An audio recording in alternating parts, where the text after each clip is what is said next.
പ്രിയ സുഹൃത്തുക്കളെ, rainbow tech Malayalam ചാനലിലേക്ക് എല്ലാവരെയും സ്വാഗതം ചെയ്തോളൂ. കഴിഞ്ഞ ഒരു വീഡിയോയിൽ ഞാൻ മിക്സി, നമ്മുടെ അടുക്കളയിലൊക്കെ എല്ലാ വീടുകളിലും യൂസ് ചെയ്യുന്ന മിക്സിയുടെ കാർബൺ ബ്രഷ് തേഞ്ഞു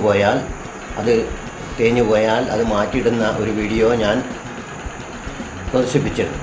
അത് നിങ്ങൾ കണ്ടു കാണുമെന്ന് വിശ്വസിക്കുന്നു. കണ്ടില്ലെങ്കിൽ തീർച്ചയായിട്ടും കാണണം. എങ്കിൽ മാത്രമേ നമുക്ക് അതിന് ശേഷമുള്ള പാർട്ടുകൾ വ്യക്തമായിട്ട് മനസ്സിലാവുകയുള്ളൂ.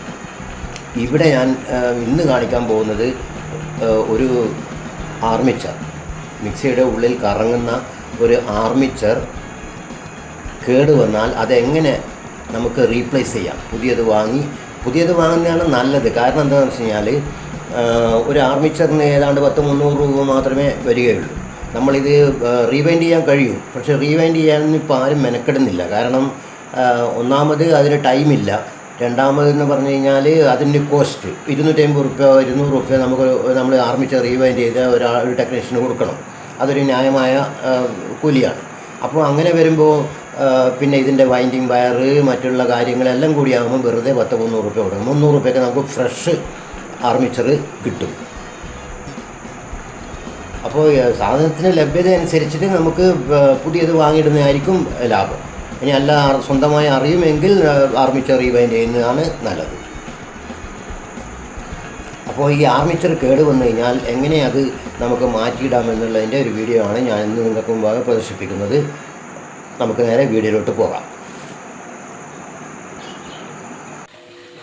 ആർമിച്ചറിൻ്റെ ഇവിടെ ഒരു ബോളുണ്ട്. ആ ബോളിലാണ് നമ്മൾ ഈ ആർമിച്ചർ ടച്ച് ചെയ്ത് നിൽക്കുന്നത്. അത് ഇതിൻ്റെ സ്മൂത്തായിട്ടുള്ള കറക്കത്തിന് വേണ്ടിയിട്ട്, കറങ്ങാൻ വേണ്ടി വെക്കുന്നതാണ്.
ഇനി നമുക്കിതിൻ്റെ ക്യാപ്പ് സാവധാനം ഇതിലേക്ക് ഇറക്കി കൊടുക്കാം.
ഇത് ആദ്യം തന്നെ ടൈറ്റ് ചെയ്യേണ്ട ആവശ്യമില്ല.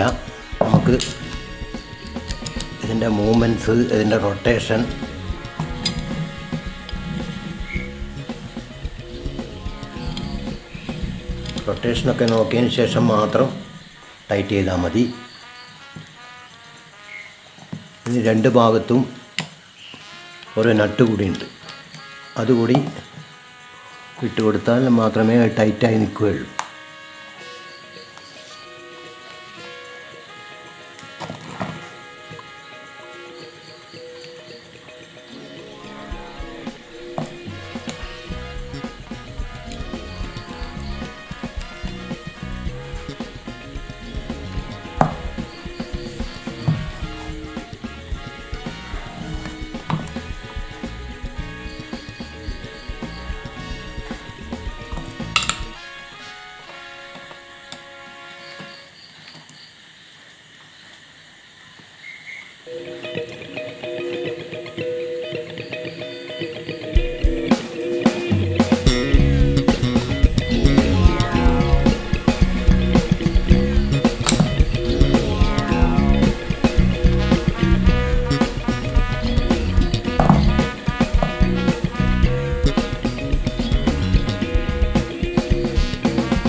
ഇതേപോലെ നന്നായി സ്മൂത്തായി തിരിയണം, എങ്കിൽ മാത്രമേ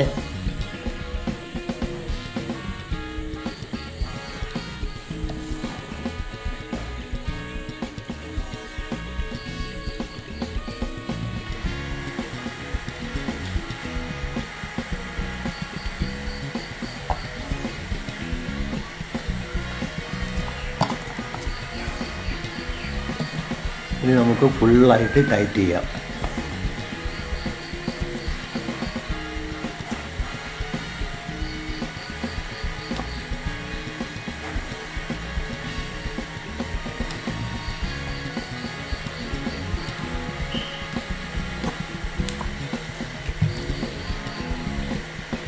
നന്നായി ടൈറ്റ് ചെയ്തില്ലെങ്കിൽ ഇത് റൊട്ടേറ്റ് ചെയ്യുന്ന സമയത്ത് വല്ലാത്ത ശബ്ദം ഉണ്ടാവും.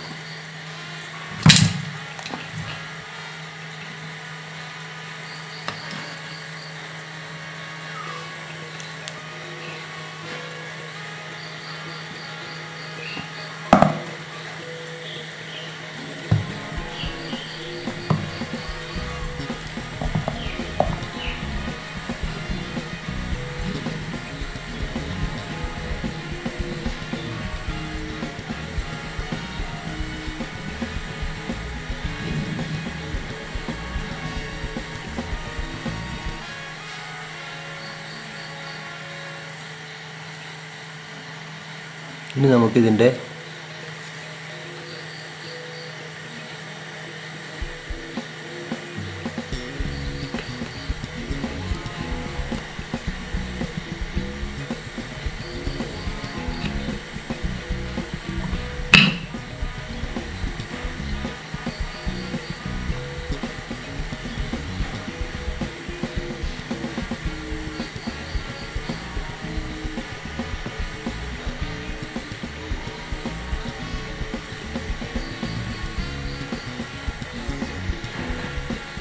ഈ കാർബൺ ബ്രഷ് ആർമേച്ചറിൻ്റെ ഇതുമായി കറക്റ്റായിട്ട് ഇത് ഹാഫ് സൈസ് ഒരു കുറച്ച് പുറത്തേക്ക് തള്ളിപ്പോയാൽ കറക്റ്റ് റൊട്ടേഷൻ കിട്ടുകയില്ല. അപ്പോൾ അതിന് കറക്റ്റായിട്ട് വരണം. ഇതിലൂടെ ഇതിൻ്റെ സോക്കറ്റിലൂടെ ഇടുന്ന സമയത്ത് അത് കറക്റ്റായിട്ട് വരണം, എങ്കിൽ മാത്രമേ നമ്മുടെ ഈ കാർബൺ ഈട് നിൽക്കുകയുള്ളൂ.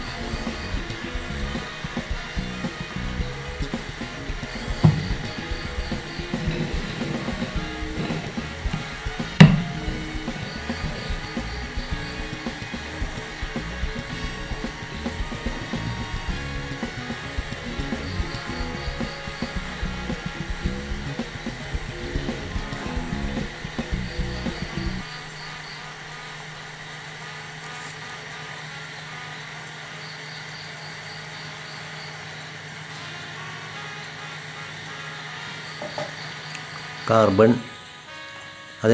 അതിലൂടെ ഇടുന്ന കാർബൺ അവിടെ കറക്റ്റായിട്ട് ലെവലായി നിൽക്കണം. ലെവലായി നിന്നാൽ മാത്രമേ അതിൻ്റെ റൊട്ടേഷൻ കറക്റ്റാവുകയുള്ളൂ. ഇനി നമുക്ക് ഇതിൻ്റെ നട്ടെടുത്ത് ടൈറ്റ് ചെയ്യാം. ഒന്നുകൂടി അതിൻ്റെ റൊട്ടേഷൻ നോക്കിയതിന് ശേഷം മാത്രം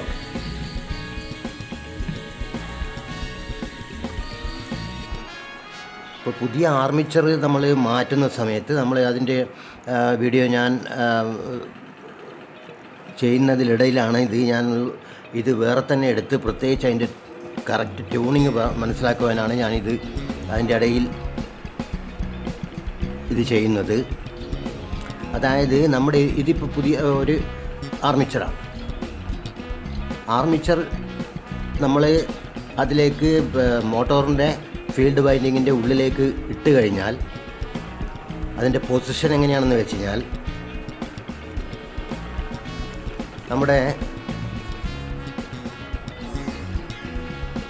കാർബൺ ബ്രഷ് ഇങ്ങനെയാണ് ഉണ്ടാവുക. കാർബൺ ബ്രഷിൻ്റെ സോക്കറ്റ് വേറെ തന്നെയുണ്ട്. അതിൽ കൂടി നമ്മൾ കാർബൺ ഇട്ട് കഴിഞ്ഞാൽ ഇങ്ങനെയാണ് ഉണ്ടാവുക. ഇവിടെ ഒരു കാർബൺ, ഇപ്പുറത്തും ഒരു കാർബൺ. ഈ കാർബൺ ഈ പോർഷനെ കമ്മ്യൂട്ടേറ്റർ എന്നാണ് പറയുക, കമ്മ്യൂട്ടേറ്റർ. അപ്പോൾ ഈ കമ്മ്യൂട്ടേറ്ററുമായി ഇത് ടച്ച് ചെയ്യണം.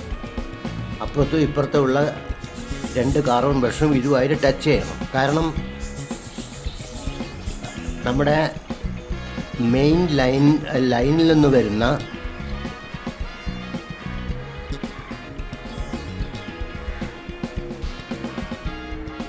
ന്യൂട്രൽ വയറാണ് ഇതിലൂടെ കടന്നു പോകുന്നത്, ന്യൂട്രൽ കണക്ഷൻ. അപ്പോൾ നമ്മൾ ഇവിടെ ഇട്ടാൽ ഈ സോക്കറ്റിലേക്ക് 2 വയറ് മോട്ടോറിലേക്ക് കൊടുത്തിട്ടുണ്ടാവും. അപ്പോൾ നമ്മളിത് ഒരു കാർബൺ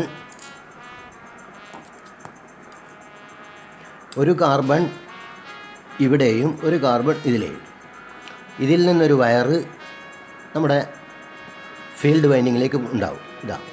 ഇങ്ങനെ ഇത് ടച്ച് ചെയ്തുകൊണ്ട് പോകണം, എങ്കിൽ മാത്രമേ നമ്മുടെ മിക്സി വർക്കാവുള്ളൂ. അപ്പോൾ ഈ സ്പ്രിങ്ങാണ് ഇതിനെ തള്ളിക്കൊടുക്കുന്നത്. ഇത് തേഞ്ഞു പോകും, ഇത് മുഴുവനായിട്ട് തേഞ്ഞു പോകും.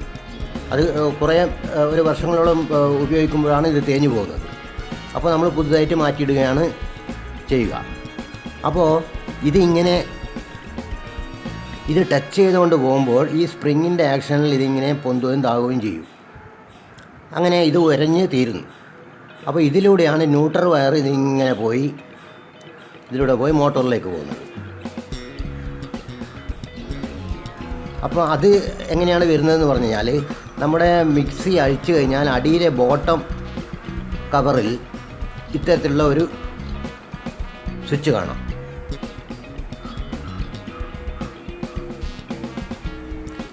ഈ സ്വിച്ചിൻ്റെ ഓട്ടോമാറ്റിക്കായിട്ട് കട്ടാവുന്നതാണ്. അതായത് ലോഡ് കൂടുമ്പോൾ കട്ടാവുന്നത് ഞാൻ മുമ്പ് വിശദമാക്കി തന്നിട്ടുണ്ട്. അപ്പോൾ ഇതാണ് റെഡ് ബട്ടൺ. ഇതിൻ്റെ താഴെ ഉണ്ടാവും. ഓവർലോഡായി ഇത് കട്ടായി കഴിഞ്ഞാൽ വീണ്ടും ഇത് പ്രസ് ചെയ്ത് കഴിഞ്ഞാൽ വീണ്ടും സ്റ്റാർട്ടാവും. അപ്പോൾ ഇതിൻ്റെ വർക്കിംഗ് എങ്ങനെയാണെന്ന് പറഞ്ഞാൽ, മോട്ടോറിലേക്ക് ഒരു നെഗറ്റീവ് വയർ വേറെ ഉണ്ടാവും. അപ്പോൾ മോട്ടോറിലേക്ക് അങ്ങനെ പോകുന്നു. ഇത് മെയിൻ ലൈനിൽ നിന്ന് വരുന്ന വയറാണ്. മെയിൻ ലൈനിൽ നിന്ന് നെഗറ്റീവ് ലൈൻ ഇതിലൂടെ വന്ന് ഇതിലൂടെ സ്വിച്ചിലൂടെ കയറി ഇതിലൂടെ ഇറങ്ങി മോട്ടോറിലേക്ക് പോവുകയാണ്. അപ്പോൾ ആ ന്യൂട്രലിൻ്റെ കണക്ഷൻ 2 ഭാഗത്തും കൂടി മോട്ടോറിലേക്ക് കൊടുത്തിട്ടുണ്ട്. അപ്പോൾ അങ്ങനെയാണ് ആ ന്യൂട്രൽ വർക്കാവുന്നത്. ന്യൂട്രലിൻ്റെ ഇടവും വലവും ഈ കമ്മ്യൂട്ടേറ്ററിൻ്റെ ഇടവും വലവുമുള്ളത് ബ്രഷാണ്. ഈ ബ്രഷ് അഡ്ജസ്റ്റ് ചെയ്യുമ്പോൾ നമ്മൾ ശ്രദ്ധിക്കേണ്ടത്, അതുകൊണ്ടാണ് ഞാനിത് പ്രത്യേകിച്ച് ഒരു ആർമിച്ചർ എടുത്ത് കാണിച്ചു തരുന്നത്. അതായത് ഈ ബോർഡറിൽ നിന്ന് താണുകൊണ്ട് ഒരിക്കലും ഇടരുത്. ഈ സോക്കറ്റിൽ കാർബൺ എവിടെയാണോ ഉള്ളത് അതിന് കണക്കായി നമ്മൾ എന്ത് ചെയ്യണം, ഈ ആർമിച്ചർ ട്യൂണിങ് വഴി അഡ്ജസ്റ്റ് ചെയ്യണം. മാക്സിമം വേണമെങ്കിൽ നമുക്ക് ഇത്ര വരെ പോകാം. ഈ പൊസിഷനിൽ നമുക്ക് കാർബൺ കുറച്ചുകൂടി മുകളിലോട്ട് കയറിയ പ്രശ്നമില്ല. പക്ഷേ പലപ്പോഴും നമുക്ക് കറക്റ്റ് കിട്ടില്ല. കാരണം ഇതിൻ്റെ ലെങ്ത്തും ചിലത് ബോഡിയുടെ വ്യത്യാസമൊക്കെ വരും. അപ്പോൾ എന്ത് വേണമെന്ന് പറഞ്ഞു കഴിഞ്ഞാൽ നമ്മുടെ ഇതിൻ്റെ ഉള്ളിലുള്ളതാണ്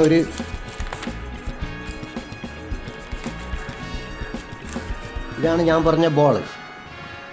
ഈ ബോള് ഇതിൻ്റെ അടിയിലുണ്ടാവും. ഇവിടെ നിന്നാണ് നമ്മൾ ഇതാണ് ഒരു നട്ട്.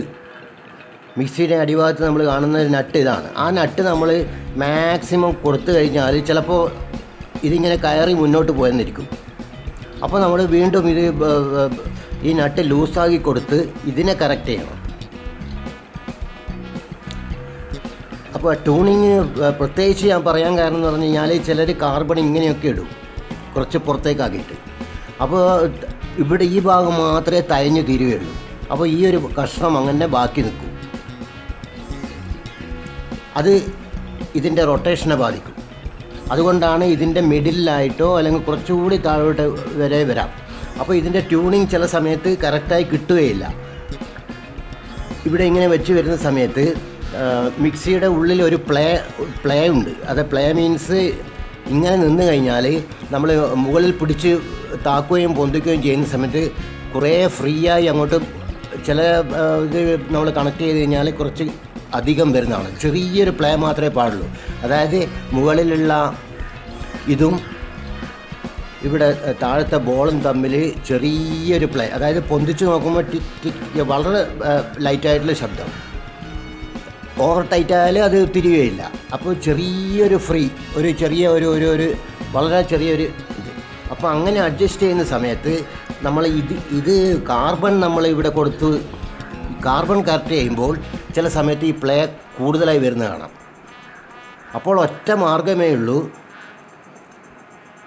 മിക്സിയുടെ മുകളിലത്തെ ക്യാപ്പ് ഇടുന്നതിന് മുമ്പായി ഇതുപോലുള്ള 2-3 വാഷർ ഇതിൻ്റെ അകത്ത് ഇട്ട് കൊടുക്കുക. അത് ആവശ്യമെങ്കിൽ മാത്രം. ചിലത് ഒന്നിട്ടാൽ തന്നെ കറക്റ്റായിട്ട് ടൈറ്റായി കിട്ടും. അങ്ങനെ കൂടുതലായി പ്ലേ വരുന്നുണ്ടെങ്കിൽ 2-3 വാഷർ ഇട്ട് കൊടുത്തു കഴിഞ്ഞാൽ അതിൻ്റെ പ്ലേ കറക്റ്റാകും. നേരിയ തോതിൽ ഒന്ന് പൊന്തുകയും താഴുകയും വേണം. എങ്കിൽ മാത്രമേ അതിൻ്റെ റൊട്ടേഷൻ കറക്റ്റായി കിട്ടുകയുള്ളൂ. അത് പ്രത്യേകിച്ച് ഞാൻ പറയാൻ ഇത് കാണിക്കാൻ കാരണം വേറൊരു ആർമിച്ചർ എടുത്താണ് ഞാനിത് അതിൻ്റെ ഇടയിൽ കാണിക്കുന്നത്. അപ്പോൾ അത് നിങ്ങൾ പ്രത്യേകിച്ച് ശ്രദ്ധിക്കണം. ഈ ആർമിച്ചറിൻ്റെ ഒന്നുകിൽ സെൻറ്ററിലൂടെ അല്ലെങ്കിൽ കുറച്ചുകൂടി താവാം, ഇതിന് എറിഞ്ഞുകൊണ്ട് കറങ്ങണം. കാരണം ഇതിൻ്റെ ആർമിച്ചറിന് വേറെ കണക്ഷൻ ഇല്ല. ഈ കാർബണാണ് അതിൻ്റെ കണക്ഷൻ. അതായത് ന്യൂട്രൽ വയർ ഇതിലൂടെ വന്ന് പുറത്തേക്ക് മറ്റേ കാർബൺ വഴി മോട്ടോറിലേക്ക് പോകുന്നു. അതിൻ്റെ കണ്ടിന്യൂഷനാണ് ഇത്. നമ്മൾ ലൈനിൽ നിന്ന് വരുന്ന നെഗറ്റീവ് അത് ഈ സ്വിച്ച് വഴി പോയി ഇത് മോട്ടോറിലേക്ക് പോകും. ആ ന്യൂട്രൽ വയറും ഇതുമായിട്ട് കണക്ഷൻ ഉണ്ട്. എല്ലാം ആ ഫീൽഡ് വൈൻഡിങ്ങിലാണ് എല്ലാം ഉൾപ്പെടുത്തിയിട്ടുള്ളത്. അപ്പോൾ ഈ ബോളിനെ നിങ്ങൾ ഇത് അറിയാതെ കാണാതായി പോയി കഴിഞ്ഞാൽ കിട്ടാൻ വിഷമമാണ്. അതുകൊണ്ട് വളരെ ശ്രദ്ധിക്കണത്. അപ്പോൾ ഞാനിത് പറയാൻ കാരണം എന്ന് പറഞ്ഞാൽ ഇതാണ് ഇതിൻ്റെ കറക്റ്റ് പൊസിഷൻ. ആ പൊസിഷൻ കാണിച്ചു തരുവാൻ വേണ്ടിയാണ് ഞാൻ വേറെ ആർമിച്ചർ എടുത്ത് കാണിച്ചു തരുന്നത്. അപ്പോൾ ഇത് നമ്മൾ മിക്സിയുടെ സെറ്റ് ചെയ്യുന്നതിന് മുമ്പായി ഇത് ആർമിച്ചറൊക്കെ ഇട്ട് കഴിഞ്ഞാൽ നമ്മൾ ഇതിൻ്റെ കാർബണിൻ്റെ പൊസിഷൻ ഒന്ന് നോക്കണം. ഇതിന് 2 സോക്കറ്റ് ഉണ്ടാകും, അപ്പുറവും ഇപ്പുറവും. ആ സോക്കറ്റിലൂടെ ഇട്ട് കഴിഞ്ഞാൽ കറക്റ്റായിട്ട് ടച്ച് ചെയ്ത് കിട്ടുന്നുണ്ടോ നോക്കണം. പ്ലേ നിങ്ങൾ ശ്രദ്ധിക്കേണ്ട ആദ്യം. ഇത് നിങ്ങൾ കറക്റ്റ് ചെയ്തതിന് ശേഷം ഒരു ചെറിയ പ്ലേയിൽ കൂടുതലുണ്ടെങ്കിൽ നിങ്ങൾ ഞാൻ പറഞ്ഞ പോലെ ലെതർ വാഷർ, മനസ്സിലായില്ലേ? ഇത് മെറ്റലല്ല, ലെതറാണ്, തേഞ്ഞു പോവില്ല. മെറ്റൽ വാഷർ ഒരു കാരണവശാലും ഇടരുത്. ഇതിൻ്റെ ഇടയിലൊക്കെ കുടുങ്ങിയിട്ട് പിന്നെ മിക്സി ആകെ കംപ്ലൈൻ്റ് ആവും. അപ്പോൾ ഇതിൻ്റെ കറങ്ങൽ എവിടെയാണെന്ന് വെച്ചാൽ അടിയിൽ ട്യൂണിങ്ങിനുള്ള ഒരു ചെറിയ നട്ടുണ്ട്. ആ നട്ടിൻ്റെയും ഈ ആർമിച്ചറിൻ്റെ ഇടയിലാണ് ഈ ബോൾ ഉള്ളത്. ഈ ബോൾ. അപ്പോൾ ഒരു ഭാഗത്ത് ഇത് നട്ടാണെങ്കിൽ ഇങ്ങനെ ഉണ്ടാവുക. ഈ ബൾബ്, ഈ ബോള് ഇങ്ങനെ നിന്നുകൊണ്ടാണ് തിരിയുന്നത്. അപ്പോൾ ഈ ബോൾ ഉള്ളത് കൊണ്ട് നല്ല സ്മൂത്തായിട്ട് കറങ്ങി വരും. മനസ്സിലാകുന്നുണ്ടോ? മനസ്സിലായി കാണുമെന്ന് വിശ്വസിക്കുന്നു. അപ്പോൾ ഇത് അഡ്ജസ്റ്റ് ചെയ്യുവാനാണ് ഒരു ട്യൂണിങ് നട്ട് മിക്സിയുടെ ഏറ്റവും അടിയിൽ ഉണ്ട്, മോട്ടറിൻ്റെ താഴെയായിട്ട്. അത് നമ്മൾ അഡ്ജസ്റ്റ് ചെയ്ത് കൊടുക്കുന്നു. അപ്പോൾ ഈ അഡ്ജസ്റ്റ് ചെയ്യുന്ന സമയത്ത് നമ്മൾ മറ്റൊന്നും കൂടി ശ്രദ്ധിക്കേണ്ടത്, ഞാൻ നേരത്തെ പറഞ്ഞ പോലെ കാർബൺ ടച്ച് ചെയ്തിട്ട് എങ്ങനെയാണ് താണിട്ടുണ്ടോ പൊന്തിയിട്ടുണ്ടോ എന്നുള്ളത് നമുക്ക് നോക്കാൻ പറ്റുക. അത് മാക്സിമം ടൈറ്റ് ചെയ്ത് അഡ്ജസ്റ്റ് ചെയ്ത് കൊടുത്തിട്ട് ഇതിൻ്റെ കറക്റ്റ് പൊസിഷൻ നമ്മൾ എപ്പോഴും കീപ്പ് ചെയ്യണം. ഇതിപ്പോൾ കുറച്ച് ഉയർന്നു പോയി കഴിഞ്ഞാൽ അത് തെറ്റാണ്. അപ്പോൾ ഇത് കറക്റ്റ് ചെയ്തുകൊണ്ട്, അപ്പോൾ ഇതിൻ്റെ പ്ലേ കൂടി പോകുന്നുണ്ടെങ്കിലാണ് ഞാൻ പറഞ്ഞത് ഈ വാഷർ ഇട്ടിട്ട് നമുക്ക് അത് കറക്റ്റ് ചെയ്യാൻ പറ്റും. ഇനി അല്ലെങ്കിൽ നമ്മൾ ഇത് ട്യൂണിങ് നട്ടൊക്കെ ഇട്ട് കഴിഞ്ഞതിന് ശേഷം കാർബണും ഇങ്ങനെ തന്നെ പൊസിഷനിൽ നിൽക്കുന്നുണ്ടെങ്കിൽ നമുക്ക് ഏതെങ്കിലും ഒരു വാഷർ അങ്ങോട്ട് ഇട്ട് കൊടുത്താൽ മതി. ഒരു വാഷർ ഇടുന്നത് നല്ലതാണ്. ഇനി അഥവാ കുറച്ച് ലൂസ് അധികം താഴോട്ടും മുകളിലോട്ട് ലൂസ് കാണിക്കുന്നുണ്ടെങ്കിൽ 2 or 3 വാഷർ അതിനകത്ത് ഇട്ട് കൊടുക്കാം. അത് മോട്ടോറിൽ ഇത് കാണിക്കാൻ പറ്റില്ല, അതുകൊണ്ടാണ് ഞാനിത് വേറെ തന്നെ അതിൻ്റെ ഇടയിൽ കാണിക്കുന്നത്. അപ്പോൾ ഈ കാർബൺ ഇടുന്ന പൊസിഷൻ വളരെ ശ്രദ്ധിക്കണം. അതുപോലെ തന്നെ 2 കാർബണും സ്പ്രിങ്ങിൻ്റെ ബലത്തിൽ ഇവിടെ ടച്ച് ചെയ്യുന്നുണ്ടോ എന്ന് നോക്കണം. ഏതെങ്കിലും ഒരു ഭാഗം ടച്ച് ചെയ്യേണ്ടതെന്നാൽ മിക്സി വർക്ക് ചെയ്യില്ല. അപ്പോൾ ഇത് ടച്ച് ചെയ്തുകൊണ്ടാണ് ഈ ന്യൂട്രൽ ഇതുവഴി ഇങ്ങനെ കടന്നു പോകുന്നത്. അപ്പോൾ ഒന്ന് ഇവിടെ ടച്ച് ചെയ്തില്ലെങ്കിൽ ന്യൂട്രൽ കട്ടായി പോകും, മോട്ടർ വർക്ക് ചെയ്യില്ല. അപ്പോൾ ഇത് രണ്ടും എപ്പോഴും ഇങ്ങനെ ടച്ച് ചെയ്തു. ഇത് തയഞ്ഞ് തീരുമ്പോഴാണ് മിക്സിയുടെ ശബ്ദമൊക്കെ എന്തൊക്കെയോ ആവും. ഈ സ്പ്രിങ് ആണ് പിന്നെ ഇവിടെ വരിക. ന്യൂട്രൽ കിട്ടും, പക്ഷേ ഈ കമ്മ്യൂട്ടേറ്റർ പെട്ടെന്ന് തന്നെ കേടാവും. അവിടെ ഒരു കുഴി വന്ന് ഇതൊക്കെ പൊട്ടി നാശമാവും. അപ്പോൾ ഈ ഒരു അസാധാരണ ശബ്ദം ഒന്ന് കേൾക്കുമ്പോൾ നമ്മളൊന്ന് ഇതഴിച്ച് ഇതിൻ്റെ കാർബൺ ഒന്ന് ചെക്ക് ചെയ്യുന്നത് നല്ലതാണ് എന്ന് ഞാൻ കഴിഞ്ഞ വീഡിയോയിൽ പറഞ്ഞിരുന്നു. അത് ശ്രദ്ധിക്കണം. ഇപ്പോൾ നിങ്ങൾക്ക് മനസ്സിലായി കാണുമെന്ന് വിശ്വസിക്കുന്നു. കാർബണിൻ്റെ പൊസിഷൻ എപ്പോൾ ഈ രീതിയിലാക്കി 2 കാർബണും ശ്രദ്ധിക്കണം.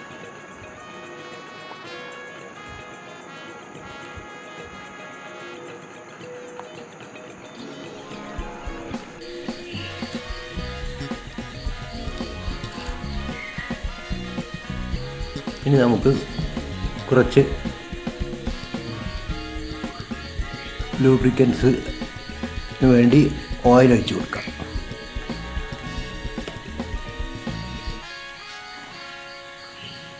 നല്ല ഫ്ലുവൻ്റായിട്ട് തിരിയാൻ വേണ്ടിയാണ് കുറച്ച് ഓയിൽ ഒഴിച്ച് കൊടുത്തത്. ഇല്ലെങ്കിൽ നമ്മൾ മിക്സി സ്റ്റാർട്ട് ചെയ്യുന്ന സമയത്ത്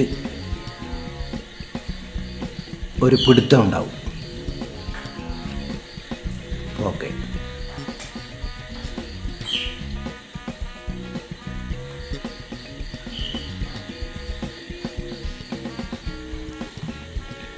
ഇനി നമുക്ക് ഇത് മെല്ലെ ബോഡിയിലേക്ക് ഫിറ്റ് ചെയ്യാം. ഇതൊക്കെ ഒന്ന് തുടച്ച് വൃത്തിയാക്കിയാൽ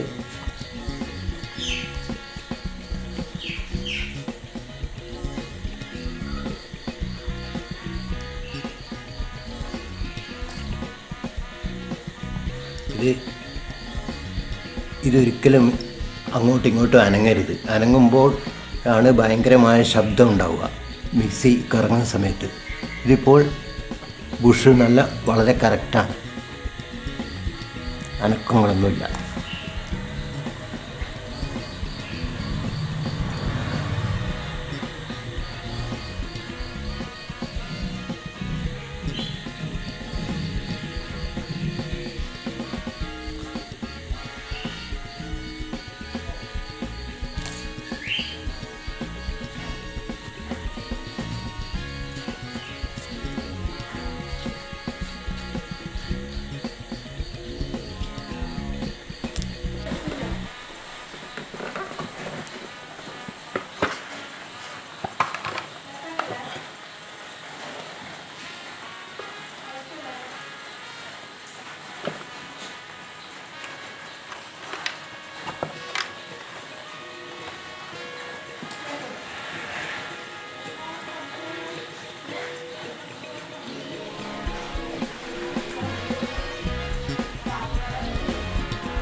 എല്ലാം ഒരുമിച്ച് തന്നെ ടൈറ്റ് ചെയ്യേണ്ട, എല്ലാം ഈക്വലായി ടൈറ്റ് ചെയ്തില്ലെങ്കിൽ ഒരു ഭാഗം കുറച്ച് ഉയർന്നിരിക്കും.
പ്രിയ സുഹൃത്തുക്കളെ, മിക്സിയുടെ ആർമിച്ചർ കേട് വന്നു കഴിഞ്ഞാൽ മോട്ടോർ കറങ്ങില്ല. അപ്പോൾ ആ ആർമിച്ചർ അഴിച്ചൊന്ന് ടെസ്റ്റ് ചെയ്ത് നോക്കിക്കഴിഞ്ഞാൽ അത് കേട് വന്നു കഴിഞ്ഞാൽ നമ്മൾ എങ്ങനെ അത് റിപ്പയർ ചെയ്യും എന്നുള്ളതാണ്. പുതിയ ഒരു ആർമിച്ചർ എങ്ങനെ ഇതിൻ്റെ അകത്തേക്ക് മാറ്റിയിടാം എന്നുള്ളതിനെക്കുറിച്ചുള്ള വീഡിയോ ആണ് ഞാൻ ഇതുവരെ നിങ്ങളെ കാണിച്ചു കൊണ്ടിരുന്നത്. വീഡിയോ നിങ്ങൾക്ക് ഇഷ്ടപ്പെട്ട് കാണുമെന്ന് വിശ്വസിക്കുന്നു. ഇഷ്ടപ്പെട്ടെങ്കിൽ ലൈക്ക് ചെയ്യുക. ഇനിയും എൻ്റെ ചാനൽ സബ്സ്ക്രൈബ് ചെയ്യാത്ത ആൾക്കാരുണ്ടെങ്കിൽ സബ്സ്ക്രൈബ് ചെയ്യണം. സബ്സ്ക്രൈബ് ചെയ്താൽ മാത്രം പോരാ, അത് സബ്സ്ക്രൈബ് ബട്ടൺ അമർത്തുമ്പോൾ അതിൻ്റെ കൂടെ ഒരു ബെല്ലൈക്കൺ വരും. ആ ബെല്ലൈക്കൺ കൂടി ഒന്ന് പ്രസ് ചെയ്ത് അതിൻ്റെ വരുന്ന സബ് മെനുവിൽ ഓൾ, പേഴ്സണൽ എന്നൊക്കെ പറഞ്ഞൊരു 3 ഓപ്ഷൻ കാണും. അത് ഓളോ ഏതെങ്കിലും ഒന്ന് കൂടി അമർത്തിക്കഴിഞ്ഞാൽ മാത്രമേ ആ സബ്സ്ക്രിപ്ഷൻ പൂർത്തിയാവുകയുള്ളൂ. അപ്പോൾ നിങ്ങളെല്ലാവരും സബ്സ്ക്രൈബ് ചെയ്യും, ലൈക്ക് ചെയ്യും, അല്ലെങ്കിൽ ഡിസ്ലൈക്ക് ചെയ്യും. ഇഷ്ടപ്പെട്ടില്ലെങ്കിൽ ഡിസ്ലൈക്ക് ചെയ്യും. എന്തെങ്കിലും ഒരു കമൻറ്റും കൂടി ഇടുമെന്ന പ്രത്യാശയോടെ ഞാൻ എൻ്റെ വീഡിയോയുടെ അവസാനിപ്പിക്കുന്നു. ഇതുവരെ വീഡിയോ കണ്ട മുഴുവൻ സുഹൃത്തുക്കൾക്കും എൻ്റെ ഹൃദയംഗമായ നന്ദി അറിയിക്കുന്നു. നമസ്തേ.